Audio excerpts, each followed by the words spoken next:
Alright guys, I am back with another video. I was on the Facebook page, and I know it's been a long time since I've done a video, so I'm trying to think like what's the best thing to do, but it's like right now I have the time and I don't really have any wrestling available except for SmackDown, so I thought maybe I would talk a little bit about wrestling and then maybe review tonight's SmackDown. Not really looking forward to that. But yeah, I've just been really busy this semester. I took more classes than I have before, so I was even just more busy this semester than I've ever been, and it was difficult. I took some really tough classes. I have two majors I'm working towards right now, psychology and philosophy, and it's just a lot of paper writing, experiments, presentations, just everything. It was difficult, but I made straight A's, so I'm very happy about that. But yeah, that's definitely my priority, so sometimes videos have to take a back seat to that. But anyway, on to some wrestling talk. So I don't really watch this show anymore. When I'm doing homework or something on a Monday night or a Tuesday, or whenever I'm doing homework or writing a paper and I stop and I just try to organize my thoughts, I'll play Raw or something in the background. Sometimes I'll just fast forward through the entire show. Sometimes I just delete it completely. I'm not 100% sure about what's going on in the company right now. I think there's a pay-per-view Sunday. I don't even know who's in it. So that's kind of where I'm at with this. But I feel like there's still a lot of stuff you can talk about with wrestling. And because WWE wants to go in this new direction, I read on, like, the reality era, I read online that the network, their top shows are like this Jerry Springer show, Too Hot for TV. That reminds me of like those VHS tapes back in the late 90s with Jerry Springer that would show the nudity they blurred on TV. And I remember, like, me and my friends in high school thought that was like, oh, you know. So that's the only thing I thought of was Too Hot for TV, those like dirty Jerry Springer VHS tapes. I have no idea what this show's about or what it could possibly be about on this PG network. But they said no one really watches the old matches. I did. I watched the old matches. I got the network for the Royal Rumble. And man, did I get screwed on that. That was so long ago. Let me see if I can remember what happened. I got the network because I was like, you know what? If I'm going to watch the Royal Rumble, I can pay $10. I can pay $10 for this pay-per-view. I'm not going to try and stream it or pirate it or something. I can do that. And I'll just try out the network, whatever. I remember when I had it before, I watched a lot of 96 WWE stuff, and I really like that. So I can always go back and watch some more of that when I'm done with the Rumble. But as soon as I bought the thing, they announced that they're giving away the whole month of February, I think, for free. So I got completely screwed because I bought it the day of the pay-per-view, which was like the end of January. So I really got screwed on that deal. Also, the show sucked. It was terrible. Everybody just crapped on Roman Reigns, and he just stood there at the end with The Rock, and he had that dopey look on his face. It was just no good. But, oh yeah, I also can't watch it on my computer. I have no idea how you watch the network in your computer, but it will not play. I tried everything. It will not work. I had to watch the Royal Rumble on my iPhone, this big. I had to watch a pay-per-view. So I was disappointed with that. I have not got it since. I spent the rest of my month watching WCW, and that really enlightened me to a lot of things. First of all, I love WCW. I didn't watch any WWE, WWF stuff from that time period, but 96 through 98 WCW is awesome. Don't let anybody tell you different. Man, that was good. Like, I've thought about getting the network again just for WCW.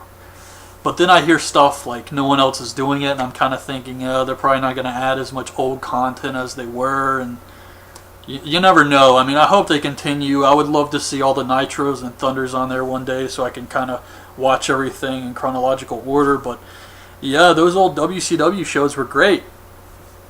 But as I was saying, they enlightened me to something. And that is what I think's changed about wrestling the most. What I think they've completely killed off is the mystique, the mystery of pro wrestling. What made it exciting? Sure, you know it's scripted and stuff, but there was always those times where you were just like, I don't know if that was scripted. But nowadays, you know it's all scripted. It's like the whole... those Raw scripts were leaked. And every single thing is detailed. Like, they tell these guys everything to do. Every word, all of that crap. Which is another reason CM Punk really deserves no credit for having his shoot pipe bomb. I mean, big deal. You went out there and did something they told you to do. I mean, come on. But, yeah, the whole thing about wrestling back then was that you didn't really know, especially as a kid in that era. You saw these guys, and they were huge. These were monster guys. Like, they could handle themselves. Did you really think... I was watching Harlem Heat versus Buff Bagwell and Scott Norton. And watching Scott Norton out there, I think it was Hog Wild too. I'm really not sure why I was watching that one. But watching Scott Norton, I was just thinking to myself, man, this is a beast. This is a man beast. And I don't think Roman Reigns could take Scott Norton. Or Vader. Or any of those guys. I mean, those guys would beat the crap out of somebody. I mean, straight up. So, I think that's another thing that's changed is like these guys who trained back in the old days of wrestling, maybe there was something a little off about them. But they were rough and tough guys who would just beat the crap out of dudes. And that's something that's been lost. Like you had those old guys who could handle themselves. They were monsters. They cut their own promos, good or bad. They cut their own promos. They went out there. They had crazy matches, experience touring all over the world. And these guys were just awesome workers. And they were the business. And now it's like those guys have slowly, one by one, faded away. And that experience from those guys, that just character of those guys, the personal character of those guys, that's something you can't teach. And I don't know if it was maybe because wrestling got so popular in the late 90s that people who normally wouldn't want to be wrestlers decided they wanted to be wrestlers, and that's what changed. I really have no idea. I know WWE and they're wanting to script absolutely everything is definitely a huge problem. But it's like those guys from back then, the Terry Funks and all those guys, man, they were something special. You were watching it and you didn't feel like you were watching some Fandango character. You felt like you were watching a legit guy go out there and beat up another legit guy. And that was just great. That was something you've completely lost today and you'll never get back. So it's really disappointing. But like Brock Lesnar, that's a guy who is an example of those crazy, tough, monster guys. And he's pretty much the best thing they have. I mean, whenever I read about Brock Lesnar, people love everything he's doing. I loved everything he was doing. He was unpredictable. And now everything is predictable. So there's another couple of problems with WWE specifically I wanted to bring up here. One of those problems is nothing matters. You can have a guy on this show get tombstoned on top of stairs, chokeslammed on top of a car, and he will be on SmackDown that same week. And it's difficult to get emotionally invested in a character when there are no real consequences. So here's an analogy. I don't know how many of you have ever played the X-Men arcade game. I know it was released again for Xbox 360, I think. It's like a 4-player X-Men game. You could play as Nightcrawler, Colossus, all these characters. I spent so much money on this game as a kid and could never beat it. It was just my favorite game in the arcade. I remember the most I ever spent was like $5 one time. I was just very young. I love this game so much. But if you've played the game, there's a consequence when you use your special move. You can attack or you can use the X-Men power. And that power will drain your health. So when you're playing and you're spending real money, you never want to use that special move unless it's dire straits, you know what I mean? Well, when it was released on Xbox 360, you have unlimited continues. You're not spending real quarters in that machine. So all me and my friends did was spam the special move until we died and then get up and spam it again. It meant nothing. And the game was so boring. It ruined one of my favorite games from my childhood. So there's got to be consequences in wrestling. You can't just have everything be completely meaningless. Victories have to matter again. Injuries have to matter. You have to try to at least make this a believable product. So besides the stuff like wrestling as a whole, changing, just the wrestlers themselves have changed. I mean, do you really think Roman Reigns could beat up Scott Norton? But besides that type of stuff, and WWE just making everything completely meaningless, which still doesn't make any sense to me. I mean, it's win-win. You get to take the guy off of TV and let him rest up, and then bring him back, and he'll get a bigger reaction. You know, the whole less is more thing. I don't know. They just don't get it, I guess. But besides that, what I hate about WWE is everything has to be so corporate and sleek and smooth and predictable now. Like back in the old days, you would have guys go out there and they would cut promos just as themselves pretty much. They weren't told every single thing to say. It felt more real. Maybe I'd say a little bit grittier, something like that. But yeah, it's just not like that today. Every single thing has to be scripted. And it really just stifles the creativity of the show. On one hand, back when wrestling was more unpredictable, some bad things did happen. You had that time when Saturn just beat the crap out of this poor jobber guy just because he pissed him off. I remember Yokozuna just bonsai dropping this jobber and crushing the life out of this guy. Like typically when he hits the bonsai drop, he lands on his feet. This time, boom, like almost a split, just all his weight on this poor dude. Vader broke a guy's back. It was just crazy. It was more like an outlaw time.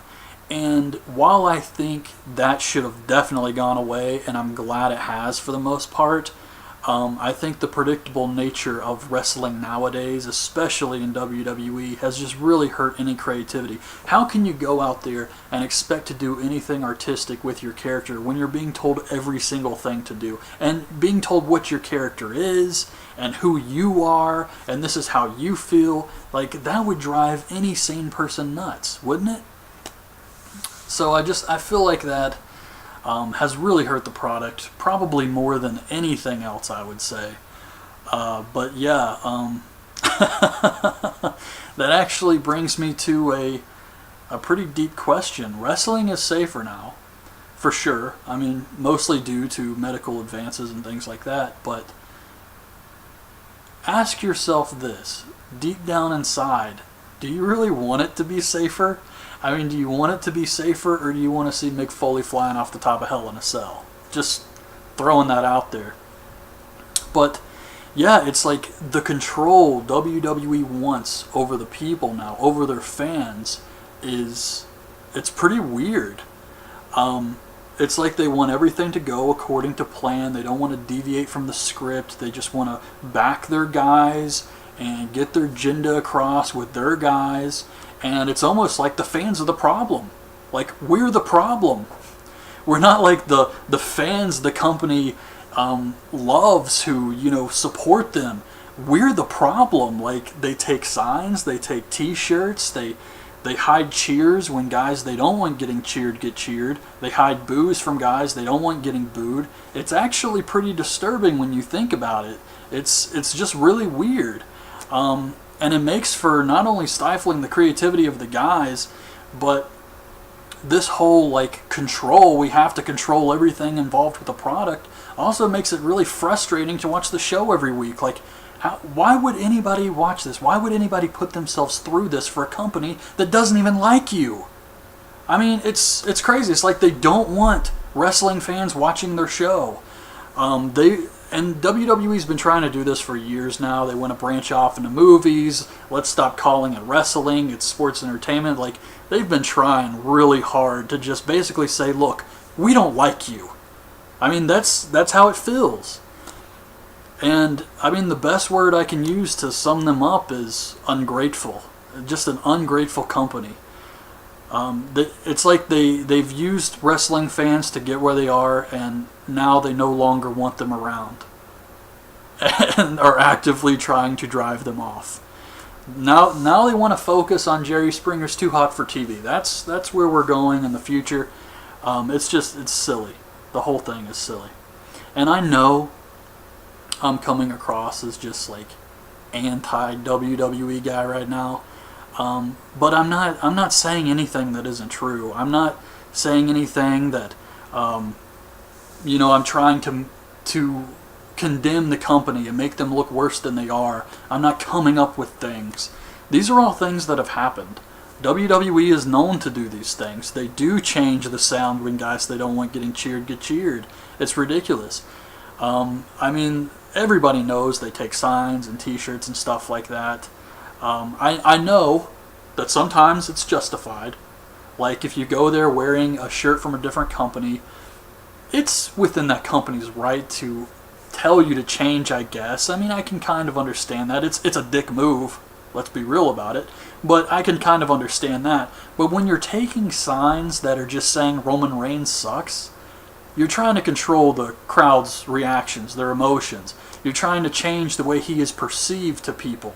And that's ridiculous. And that's not what pro wrestling is about. Back in the old days, the fans did have a say and it mattered. And now WWE just wants to take that away and control every single aspect of what you want to see.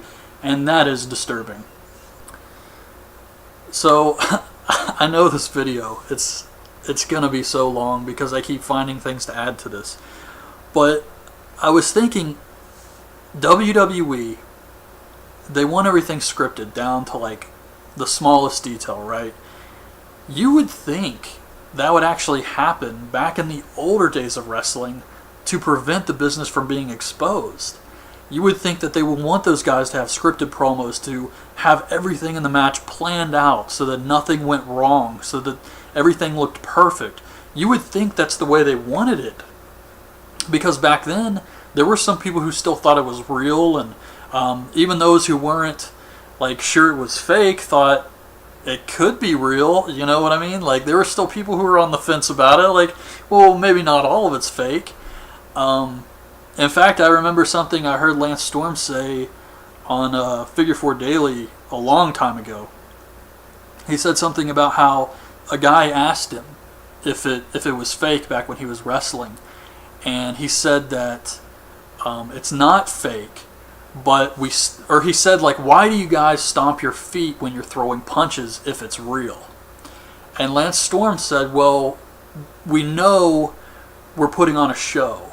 So while we're really hurting each other out there, we stomp our feet sometimes to, make it more vibrant, to make it more of a show. And I was like, man, that's a good answer. So you had people trying to protect the business, right? So you would think back then that's when they want everything scripted. But today, everybody in the world knows it's fake. But they want everything scripted down to the smallest detail. But what blew me away is WWE just coming right out and saying it's fake. With Daniel Bryan basically uttering those words at the Hall of Fame this year. So I did watch the Hall of Fame. And Daniel Bryan came out. It was for the kid who had cancer. And he said, what I do is fiction. It's not real. And even today, in 2015, actually hearing someone say that on WWE programming, I was like, wow. Like, what are we doing? I understand he was out there, he was trying to make a point for that kid, for the Hall of Fame. I get that. But he could have said anything else. He could have phrased those words in any way, but to just say, it's fake. It's fake. It's fake is basically what he did. And that just really surprised me. Like, I could not believe that. As a wrestling fan for all these years of my life, I never would have imagined them doing something like that, ever.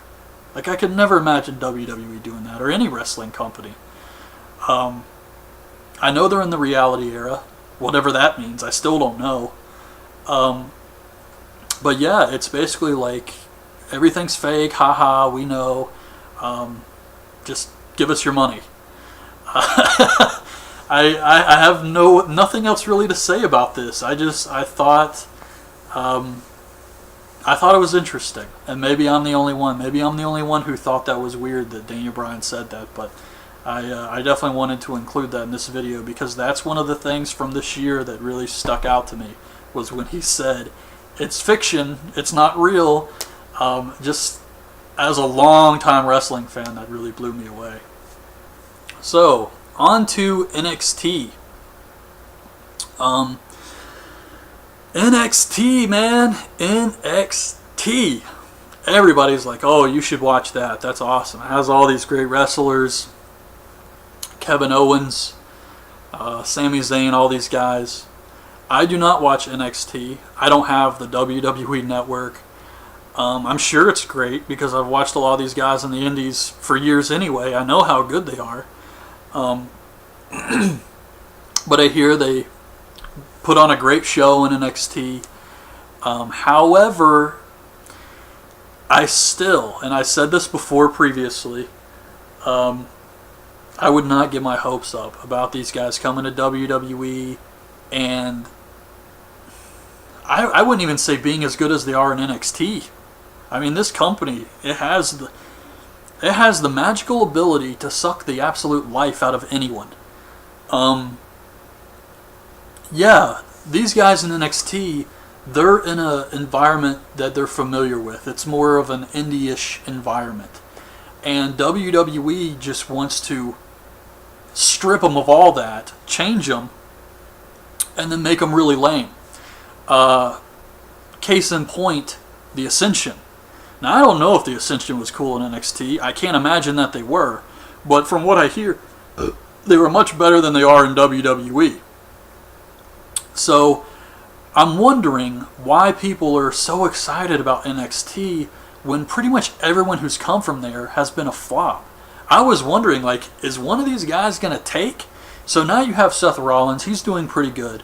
But look at all the flops. The Ascension, Adam Rose, Bo Dallas, all these guys they bring up, and then they just flounder.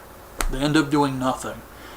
And then you eventually wait for their shoot interview on kayfabe commentaries. That's the run. That's the career, it seems like. So yeah, I would not get excited about this. Now, Sami Zayn, he's like top tier NXT guys. Everyone loves Sami Zayn.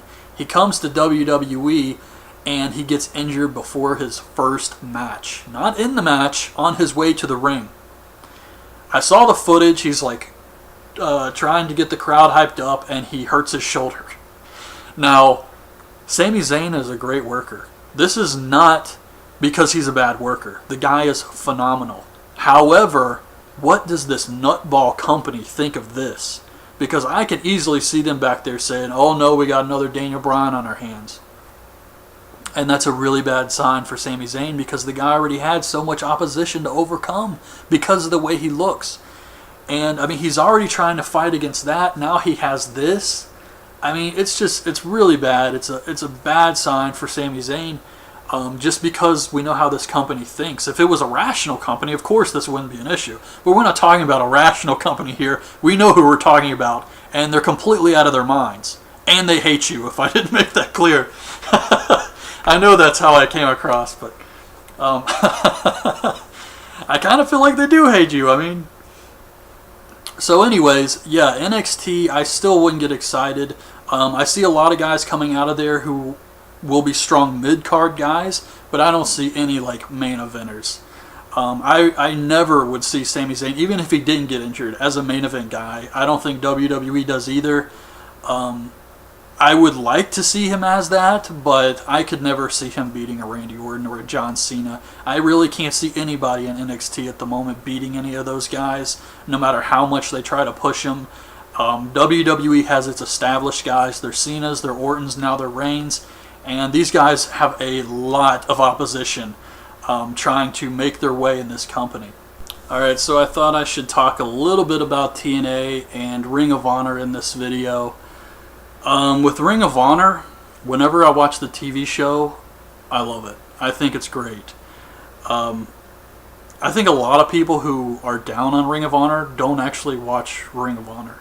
Just trying to be an objective wrestling fan, when I do watch the show, it's good.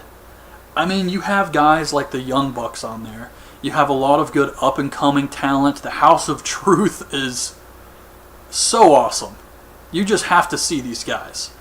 They got this new huge guy in there with them. I can't even remember his name, but he hits like a variation of the Go to Sleep. Just, they bring in guys like the Japanese guys, AJ, Alberto Del Rio, Samoa Joe. So you have a lot of these talented guys coming to Ring of Honor and wrestling weekly. And it's a 1 hour show. You just get good wrestling for 1 hour and that's it. It's not as much work as freaking trying to be a WWE fan. So I really have enjoyed the Ring of Honor product, and these Japanese shows I got coming up, the Global Wars and all that stuff, this is getting a ton of hype, so I will be watching those shows. I'm looking forward to those. But they just have some of the best wrestlers, man. Roderick Strong and the Briscoes, and these guys are just good wrestlers. I don't see why anybody would crap on Ring of Honor. Like, I honestly can't come up with anything bad to say about them. That's within their control. And the presentation has increased. Like, now they have their own Titantron type deal going on. It's just all good. So, on to TNA. Billy Corgan was named the head of creative or something like that for TNA. So I guess he's going to be the one in charge of storylines and things like that. And I know a lot of people are thinking this is going to be good. This is what's going to turn TNA around. Okay, let me start by saying I like Billy Corgan. Smashing Pumpkins is actually one of my favorite bands of all time, and I think it's awesome how hardcore of a wrestling fan Billy Corgan is. I always thought that was a really cool fact about him. But what's he going to do in TNA? Book better storylines for Crazy Steve and Mike Knox? I mean, seriously, like, everybody's jumped ship that was worth a crap in TNA. And honestly, I think the only reason they still have guys like the Wolves, or I don't even know if they still do, but I think the reason they still have some of those guys is because they were under contracts. But when those contracts are up, they're going to leave too. And I don't see TNA being able to bring in a lot of young up-and-coming guys because it's TNA. I mean, are they really going to want to take that risk to not have all these indie dates they got set up? Like the Young Bucks, I mean, they work all over the world. They don't need TNA. Why would you go to TNA, especially now that it's on this no-name channel that no one has? So I guess at the end of the day, TNA with Billy Corgan is better than TNA without Billy Corgan. But seriously, even if Billy Corgan could turn things around, who's there to see it? No one is willing to spend that amount of money because I don't remember how much it is, but from what I hear online, on wrestling forums and dirt sheets and things like that, you have to pay more a month to get TNA. So who's going to spend more money for TNA when we've already been burned so many times in the past? No one's going to waste money on this company anymore. And I feel like ultimately that's what's going to happen. Like, Billy Corgan could come in there and do some great stuff, but it's not going to change anything. I mean, no one's going to be able to see it. No one watches it. And there's just there are better alternatives out there. Just from the buzz I read online, if I was a wrestling fan and I went to websites and stuff like that just to see what people are talking about the most and the product they're really enjoying, I would check out Lucha Underground. That's what I'd watch, because that's the product that everybody seems to love right now. There are a lot of great companies. You have PWG, which I think their only problem is like their DVD releases come out so late that it's easy to get behind with the product. But yeah, you have PWG, Ring of Honor, Lucha Underground. All the stuff that's happening in Japan is huge right now. I mean, there are plenty of alternatives if you're a wrestling fan. You don't have to hunt out TNA wrestling. And I think that's going to be their downfall. There's just better competition, and they're losing all their guys. And this Jeff Jarrett promotion, I can't remember the name of it, but that could have potential as well. And I think they're trying to get television. I mean, it's not a good sign for TNA. I think it's time they call it quits, but who knows what the future holds for them. Actually, I think we all know what the future holds for them. So Dean Ambrose comes out and he talks to Roman Reigns about something. Then it's Dean Ambrose versus Sheamus. Ambrose beats him. Not really much to say about this, except I really like this new Sheamus. I think he's got a cool look to him, and that music, the whole package just says like warrior, like the Celtic warrior thing. It's perfect. This is awesome. Really like this Sheamus. Andy's a heel. I mean, this is great. The guy's just brutal. So then we have some talking stuff, and it's supposed to be Ryback versus Seth Rollins. Ryback gets jumped by Bray Wyatt. Not really sure who's going to come out of that feud looking good. I mean, Ryback seems like he's definitely improved, but like, I'm not sure what's going to happen here. I feel like this is just another thing that's going to mean nothing. It's just pointless. Like, Bray will win some matches, Ryback will win some matches. Nothing really changes here. But yeah, Bray attacks Ryback. He still has to wrestle Seth Rollins, and Rollins beats him with a kick to the face. So I've read the stuff about them banning the curb stomp because some wrestlers were suing WWE over concussions or something. So they wanted to wait until the lawsuit was over and then maybe bring the move back or something like that. But as of right now, it looks like Seth Rollins doesn't even have a finishing move. So it's Tyson Kidd versus Kofi Kingston of the New Day. I'm not really sure who he fought. I didn't pay attention to this at all, honestly.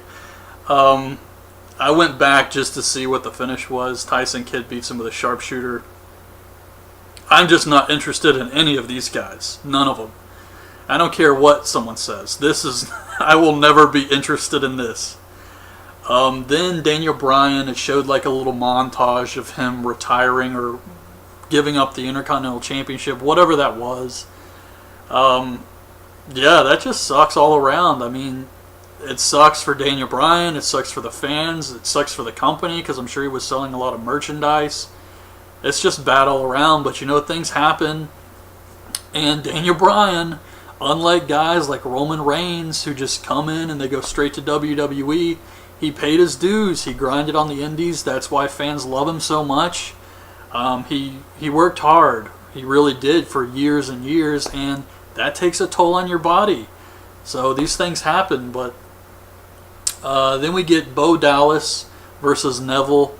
Bo Dallas cut an awesome promo at the beginning talking about Daniel Bryan and the 5 stages of grief. This was just amazing stuff here. I'm so glad that Bo Dallas is back. He's actually one of the only reasons I would like to watch this show, but he's clearly losing again. I mean, I don't know what's going on here.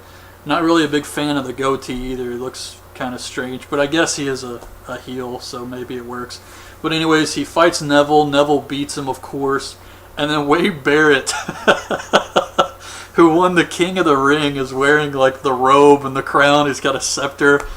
And I guess he's trying to start a feud with Neville here or something, but he just looked great. Barrett is awesome. And finally, we see Adam Rose backstage with Rosa Mendez, and his little group, the Rosebuds, like the hot dog, says, "Are we ever going to get paid like for this?"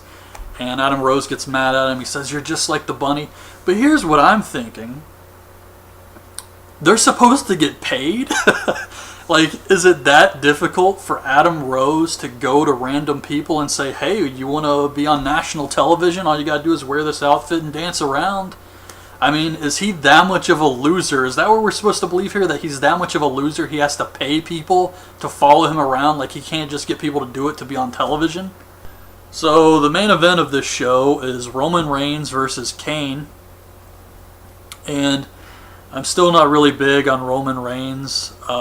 Maybe this guy will get over, but for me personally, just he doesn't really do anything for me.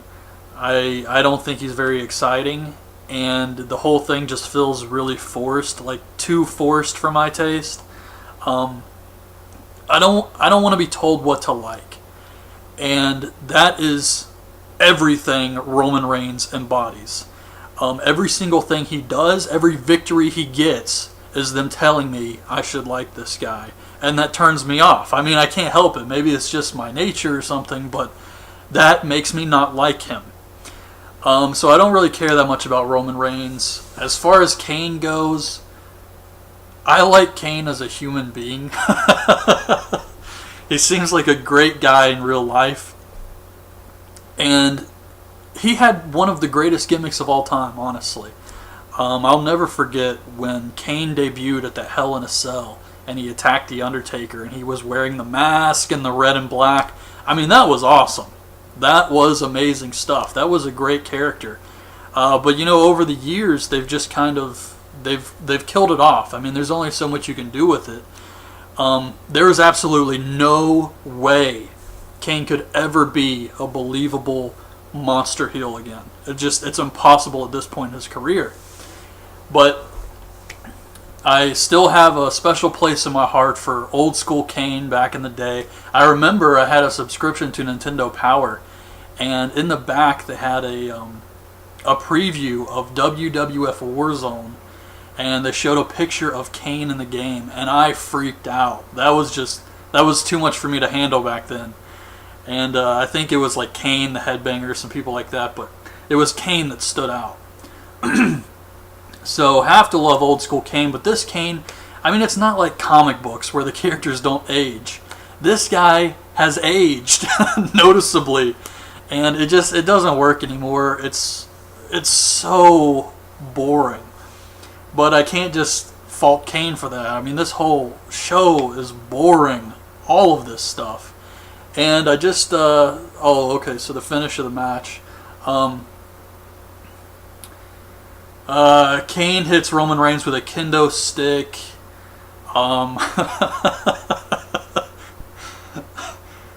The more things change. But, what happened? What happens next? Okay, so they set up some tables. Oh, Kane chokeslams Roman Reigns through a table in the ring. Chokeslams him. Hits his finisher. Not only his finisher, but his finisher through a table. And Roman Reigns kicks out. Of course he does. So then Kane is frustrated. And he does the thumb across the throat. And it kind of reminded me of the old Nintendo 64 games where you hit your special, and then once you hit it, it's done. Like, you can't hit it again. So you have to, like, taunt the crowd and build up that special meter again. So he goes for another one, and Reigns spears him or something through a table and beats him. He doesn't even hook the leg when he beats him. He just hits his finisher once, and then that's it. So that was annoying. And then I stopped the show here. Backstage, something is going on. Dean Ambrose offered Seth Rollins some cookies or something. And then Seth Rollins and his goons beat up Ambrose. And then Roman Reigns runs in to save him. I think that's all that happens here. It looks like that's about it. Yeah, so that was pretty much it. But yeah, just a pretty boring show. I mean, I wasn't expecting much from SmackDown. So I didn't really have a lot of expectations going into this. But yeah, this definitely didn't show me anything new.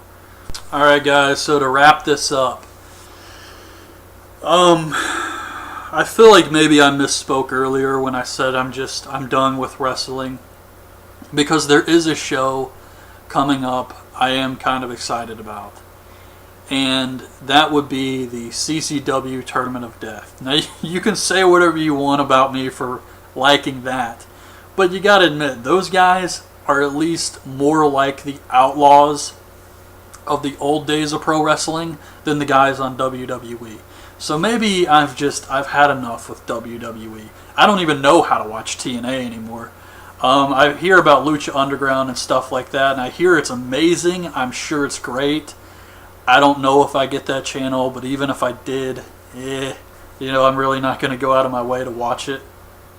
But the Tournament of Death guys, you just have some crazy, and you want to talk about guys who may not be all right, it's those guys. There's some mystery in that, like why anyone would do it. But I am excited for Tournament of Death, but I'm more excited for IWA Mid-South King of the Death match. Now that is the pinnacle of deathmatch wrestling.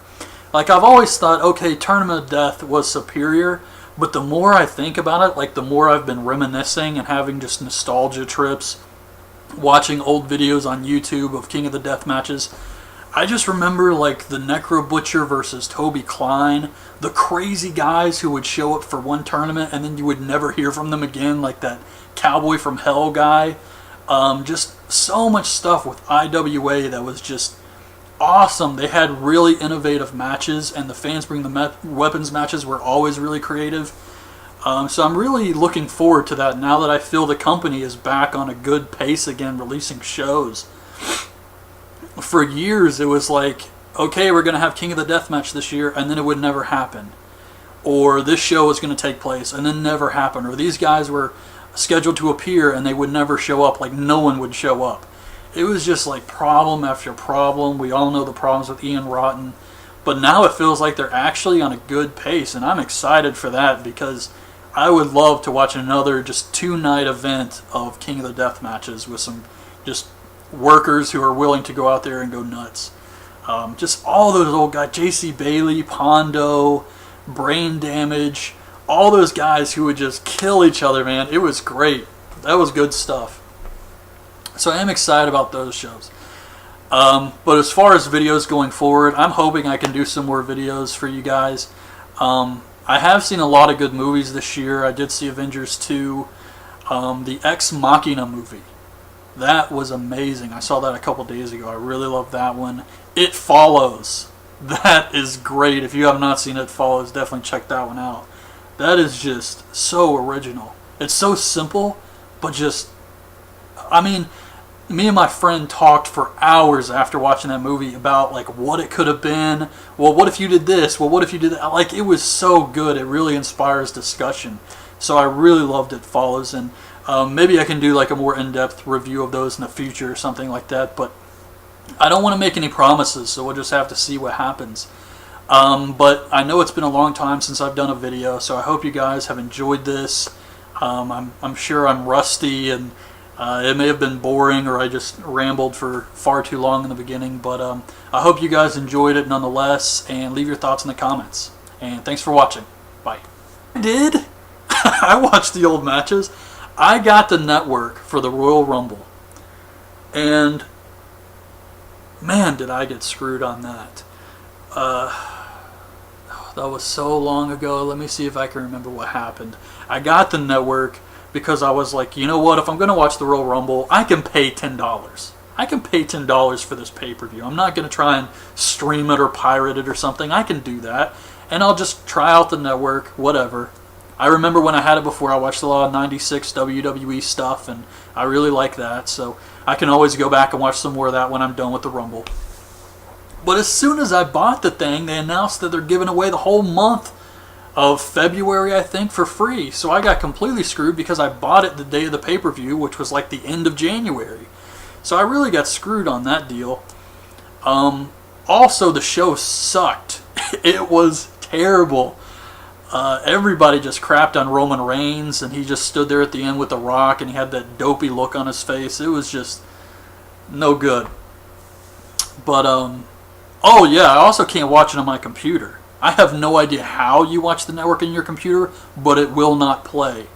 I tried everything. It will not work. I had to watch the Royal Rumble on my iPhone, this big. I had to watch a pay-per-view. So I was disappointed with that. I have not got it since. When I'm doing homework or something on a Monday night or a Tuesday, or whenever I'm doing homework or writing a paper and I stop and I just try to organize my thoughts, I'll play Raw or something in the background. Sometimes I'll just fast forward through the entire show. Sometimes I just delete it completely. I'm not 100% sure about what's going on in the company right now. I think there's a pay-per-view Sunday. I don't even know who's in it. So that's kind of where I'm at with this. But I feel like there's still a lot of stuff you can talk about with wrestling. And because WWE wants to go in this new direction, I read on, like, the reality era, I read online that the network, their top shows are like this Jerry Springer show. Too hot for TV. That reminds me of like those VHS tapes back in the late 90s with Jerry Springer that would show the nudity they blurred on TV. And I remember, like, me and my friends in high school thought that was like, oh, you know. So that's the only thing I thought of was Too Hot for TV, those like dirty Jerry Springer VHS tapes. I have no idea what this show's about or what it could possibly be about on this PG network. But they said no one really watches the old matches. Alright guys, I am back with another video. I was on the Facebook page, and I know it's been a long time since I've done a video, so I'm trying to think like what's the best thing to do, but it's like right now I have the time and I don't really have any wrestling available except for SmackDown, so I thought maybe I would talk a little bit about wrestling and then maybe review tonight's SmackDown. Not really looking forward to that. But yeah, I've just been really busy this semester. I took more classes than I have before. So I was even just more busy this semester than I've ever been. And it was difficult. I took some really tough classes. I have 2 majors I'm working towards right now, psychology and philosophy. And it's just a lot of paper writing, experiments, presentations, just everything. It was difficult, but I made straight A's, so I'm very happy about that. But yeah, that's definitely my priority, so sometimes videos have to take a back seat to that. But anyway, on to some wrestling talk. So I don't really watch this show anymore. Everything to do, every word, all of that crap, which is another reason CM Punk really deserves no credit for having his shoot pipe bomb. I mean, big deal. You went out there and did something they told you to do. I mean, come on. But yeah, the whole thing about wrestling back then was that you didn't really know, especially as a kid in that era. You saw these guys and they were huge. These were monster guys. Like, they could handle themselves. Did you really think... I was watching Harlem Heat versus Buff Bagwell and Scott Norton. And watching Scott Norton out there, I think it was Hog Wild too. I'm really not sure why I was watching that one. But watching Scott Norton, I was just thinking to myself, man, this is a beast. This is a man beast. And I don't think Roman Reigns could take Scott Norton. Or Vader, or any of those guys. I mean, those guys would beat the crap out of somebody. I mean, straight up. So, I think that's another thing that's changed, is like these guys who trained back in the old days of wrestling, maybe there was something a little off about them. But they were rough and tough guys who would just beat the crap out of dudes. And that's something that's been lost. I spent the rest of my month watching WCW, and that really enlightened me to a lot of things. First of all, I love WCW. I didn't watch any WWE, WWF stuff from that time period, but 96 through 98 WCW is awesome. Don't let anybody tell you different. Man, that was good. Like, I've thought about getting the network again just for WCW. But then I hear stuff like no one else is doing it, and I'm kind of thinking, they're probably not going to add as much old content as they were, and you never know. I mean, I hope they continue. I would love to see all the Nitros and Thunders on there one day so I can kind of watch everything in chronological order. But yeah, those old WCW shows were great. But as I was saying, they enlightened me to something. And that is what I think's changed about wrestling the most. What I think they've completely killed off is the mystique, the mystery of pro wrestling. What made it exciting? Sure, you know it's scripted and stuff, but there was always those times where you were just like, I don't know if that was scripted. But nowadays, you know it's all scripted. It's like the whole... those Raw scripts were leaked, and every single thing is detailed. Like, they tell these guys every